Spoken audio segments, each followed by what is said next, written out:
Hey everybody, it's David and Richard with Advance One McKeever Real Estate. We're back. It is Friday morning for our next Ask the Broker show. Welcome everybody. Today we have an interesting topic. We're seeing a couple instances of this happening in our office, so we thought we'd share it with you. And the question of the day is what to do if a buyer, you're getting ready to close escrow, but the seller cannot move out in time. Maybe they need a situation arise where they can't find a place, or you're getting down to the end, they don't want to be homeless. What's a buyer to do in that situation? Wow. Well, number one, the agent for the listing should have kind of been on it a little more and kind of been able to give some notice on this. And you know, it's real easy to say at the beginning, I want an extra week to move. Yeah. And a buyer in this market is going to say, sure, not a problem. A little bit more, they'll be a little more accommodating. Right. Yeah. Now, when it's 2 days away from closing and they start asking for that, loan docs are in. Now you have to redo docs, things like that. So that does make it more complicated. Yeah, the buyer's already probably packed and has movers ready to move into the new house. Yep, got the electricity being turned off tomorrow, so no air condition. Hopefully it stays cool.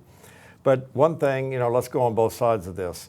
The buyer now of the house probably needs to give the selling agent that, demand to close. Mm-hmm.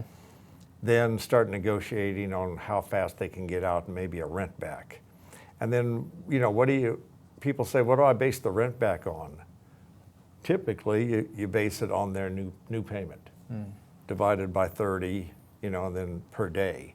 Because if you go with the rent in that area, it might be $1,500, but their payment might be $2,300, which is the case in one that we have going on. Oh, wow. So you do it like that.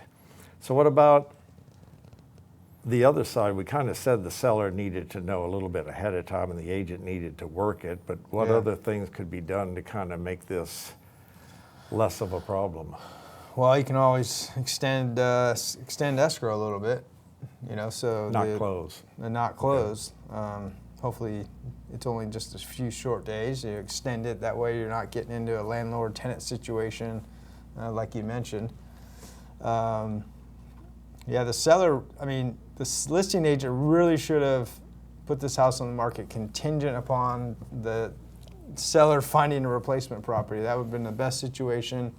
That way everybody knows the timeline, they know the expectations, and in this certain instance, that didn't happen, and they just maybe the listing agent assumed the seller had a place to go. But those are the questions you need to ask your clients when you meet with them. Hey, do you have a place to go? What's your timeline? All those great questions when you're sitting across the table from the sellers.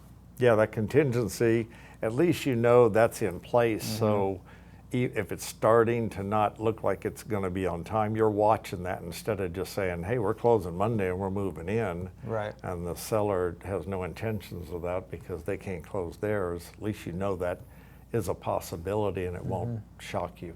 Yeah, exactly.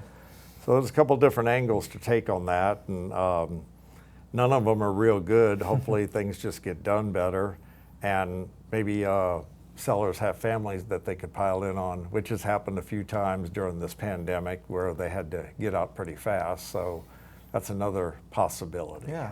You have a big house, don't you? Can't they move in with you? Yeah, a couple of bedrooms, rent them out, about $2,000 a month. There you go. No dogs, no cats. Brand new pool. Right on. There you go. That's extra. All right, guys. Well, thanks for watching this week's episode of the Ask the Broker Show. We will see you guys next Friday.